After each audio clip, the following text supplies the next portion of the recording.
Scientists say civilization is in crisis, but our diet can be the solution. A new report suggests a radical change in the way we eat, starting with strict limits on red meat. It corresponds to roughly one fairly good-sized hamburger per week, or if you like a big juicy steak, once a month. Dr. Walter Willett is part of a team of scientists.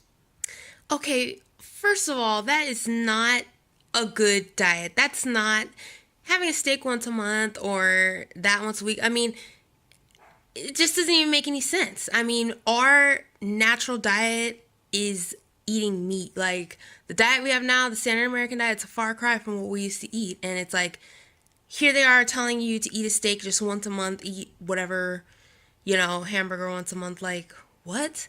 That's not normal. That's not the natural diet that you're supposed to be eating. Do they understand that?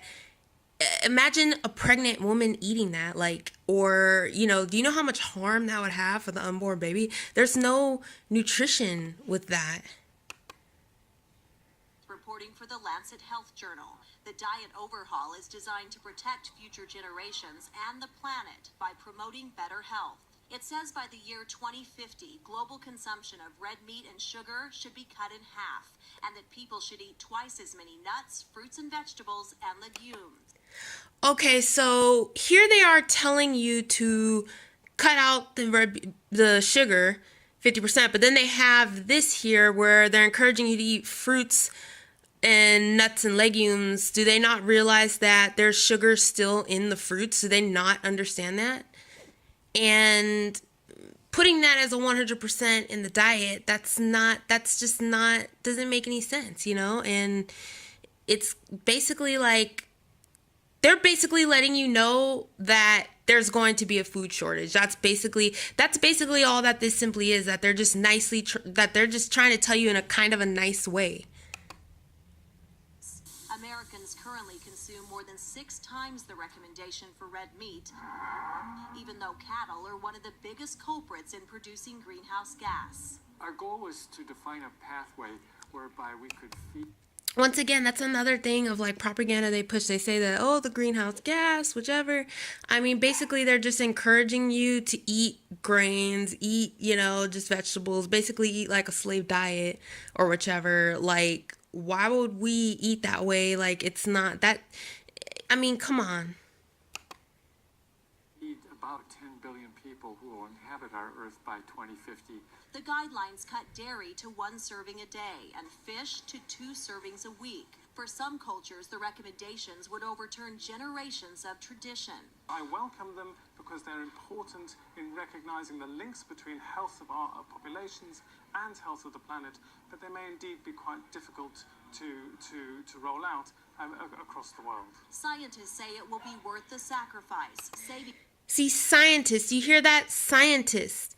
It's a fucking science experiment. They're pretty much telling you just to eat vegetables and just pretty much eat vegan food made out of a lab instead of. Now, would you rather have something in a lab or something like this? This is actually natural. I mean, sure, the way they have tags, I mean, they're, that's not good. It's not, I don't agree with these big, ways that they're, treating these animals and these big thingies, whichever, but for them to say, to try to encourage you, dairy, I mean, I've even seen people in the comments saying, they should put a high tax on meat, just forget the meat, I mean, it's just they're just more of trying to take you away from, what you're naturally supposed to be eating.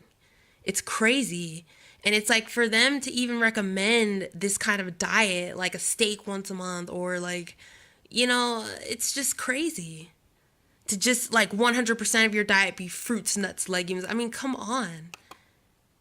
The environment and preventing 11 million premature deaths each year. Tina Kraus, CBS News, London.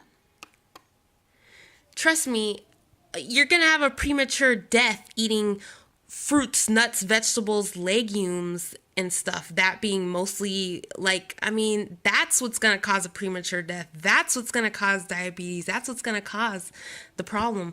And the thing that this video, to me, what this alerts to me is it shows me that they're basically preparing you for a food shortage is what they're doing, because when they take the nutritional guidelines, which are already basically chopped down from like what our ancestors ate, which was mostly like meat, and then they go ahead and they jump it over to this. I mean, they're basically letting you know, okay, here's a nice fancy way. Okay, go ahead and already start eating as though there was a food shortage. That's clearly all that this basically is, and that's clearly all that they're trying to get you to do. So what I would do is, sure, if there was a real food shortage that's coming, yeah, okay, of course you're gonna, stock up on grains. Yeah, that's fine. Yeah, if you're in a food shortage and famine, because that's what our ancestors did. They ate those foods in famine. That wasn't the fucking daily diet. Okay?